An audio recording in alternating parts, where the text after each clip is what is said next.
मुलाहिजा फरमाइए, खुशदार धमाकों की मंसूबाबंदी भारत ने की। इनको पता है या पता था, रोका नहीं, क्योंकि बाद में इस्तेमाल करना है। किस काम के लिए, ये आप आने वाले कुछ दिनों में देखेंगे।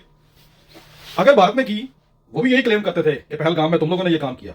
उन्होंने तो तुम्हारी मंजी ठोक के रख दी, हमला कर दिया।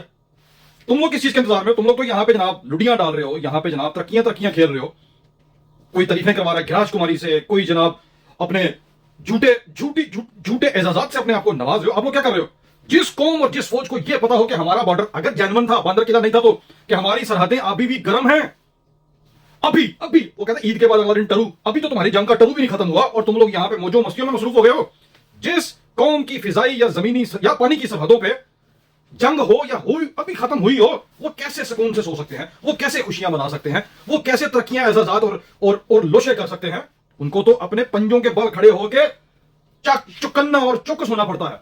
तुम्हें पता था जो इंटेलिजेंस होती है उसका मकसद क्या है और असल में दिफा कैसे किया जाता है? तुम लोगों को अच्छी तरह से पता है, 1971 गवाह है। तो अगर तुम्हें यह पहले पता था तो फिर रोका क्यों नहीं गया?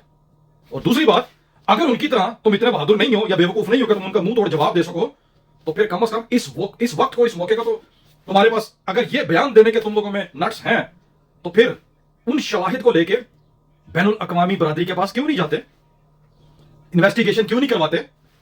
और फिर तुम लोगों ने यह भी आज नई शुरली छोड़ दी कि जो शुमाली वजीरिस्तान में जो 2 दिन पहले जो हमारे बच्चे शहीद किए गए हैं, वो भी भारत ने किया। तो उसके भी शवाहिद तुम्हारे पास होंगे। अगर तुम लोग उनकी तरह गैरत का मुजाहरा करके या बेवकूफी का मुजाहरा करके उन पे हमला नहीं कर सकते, तो कम से कम इन शवाहिद को इस्तेमाल करके तुम भारत और मोदी के खिलाफ बैनुल अक़वामी सतह पे जाके उनके गले के नजदीक या उनके प्रोपेगेंडा के गले के इर्द गिर्द रस्सा तो टाइट कर सकते हो कि उसके लिए भी तुम्हें जरूरत नहीं है।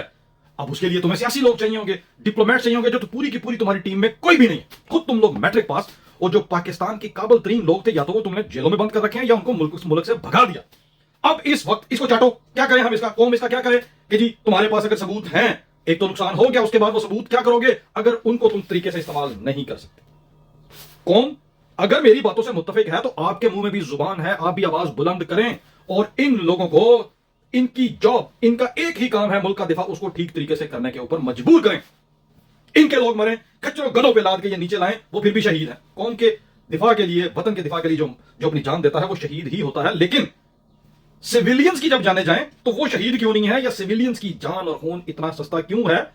इनका इतना महंगा क्यों है? फर्क क्या है? सिर्फ एक वर्दी का, बस। इसका मतलब है कि वर्दी की कीमत हुई, जान की कीमत नहीं। मैं अगर इन आम कपड़ों के पीछे वतन या धरती या किसी नेक मकसद के लिए जान देता हूं तो मैं मेरी जान जाया, यानी मैं जान भाग। और ये वो वर्दी पहन के किसी उल्टे सीधे काम में भी जान दे दे तो ये शहीद। बल्ले बल्ले बल्ले, बहुत अच्छे।